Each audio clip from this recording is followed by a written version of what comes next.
India और पाकिस्तान की तुलना करते हैं तो सबसे पहले क्रिकेट, मिलिट्री पावर और जीडीपी की बात आती है। लेकिन क्या आपने कभी सोचा है कि क्राइम रेट में कौन आगे है? यानी किस देश में एनी टाइम सड़कों पर निकलना ज्यादा सेफ है और कौन सा देश अपने कानून व्यवस्था को बेहतर तरीके से हैंडल करता है। आज हम बात करेंगे कि इंडिया और पाकिस्तान, इन दोनों में कौन सा देश में क्राइम रेट ज्यादा है।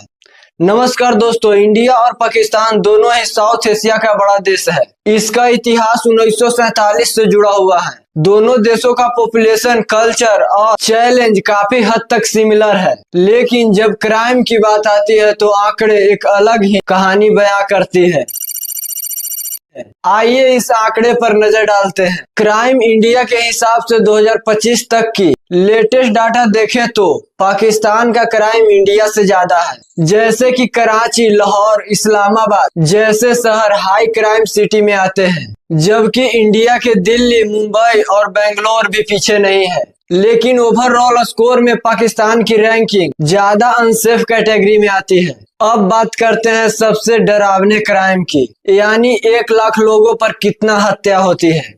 यूनाइटेड नेशन और वर्ल्ड बैंक की आंकड़े के हिसाब से पाकिस्तान में हत्या रेट इंडिया से ज्यादा है। लेकिन इंटरेस्टिंग बात यह है कि दोनों देशों में ये रेट दुनिया में कुछ ऐसे देश हैं जिनसे भी कम है, जो कि अमेरिका, ब्राजील और मैक्सिको से काफी कम है। यानी साउथ एशिया में मर्डर इतना आसान नहीं है जितना आसान आप सोचते हैं। लेकिन क्राइम सिर्फ मर्डर तक सीमित नहीं है। महिलाओं की सेफ्टी दोनों देशों में बहुत बड़ा इशू है। इंडिया में रेप और सेक्सुअल हरासमेंट के मामले ज्यादा केस रजिस्टर होते हैं क्योंकि रिपोर्टिंग सिस्टम एक्टिव है। पाकिस्तान में केस कम रजिस्टर होते हैं, लेकिन इसका मतलब ये नहीं कि वहाँ पर हरासमेंट कम है, बल्कि कई एक्सपर्ट कहते हैं कि वहाँ रिपोर्टिंग और फ्रीडम ऑफ प्रेस दोनों वीक होते हैं।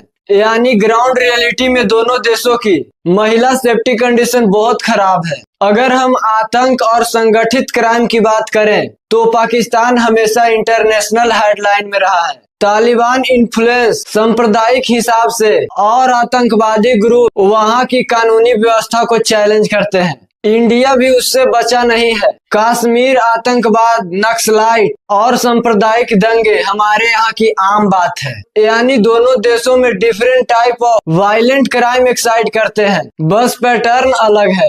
तो बॉटम लाइन ये है दोस्तों कि इंडिया और पाकिस्तान दोनों अपने अपने इश्यूज से जूझ रहे हैं। पाकिस्तान ओवरऑल क्राइम रेट में आगे है, इंडिया महिला सेफ्टी और हरासमेंट में पीछे नहीं है। अगर दोनों देशों की सरकार आपस में लड़ाई छोड़कर अंतर्राष्ट्रीय कानून और ऑर्डर पर ध्यान दे तो शायद आम नागरिक की जिंदगी ज्यादा सेफ हो सकती है, क्योंकि आम जनता को ना तो मिसाइल चाहिए और ना ही न्यूक्लियर वेपन, सिर्फ सेफ्टी और बेहतर कानून व्यवस्था चाहिए। उम्मीद करते हैं वीडियो आपको पसंद आया होगा, तो वीडियो को एक लाइक करके चैनल को सब्सक्राइब जरूर कर दीजिए। मिलते हैं अगले वीडियो में। बहुत बहुत धन्यवाद।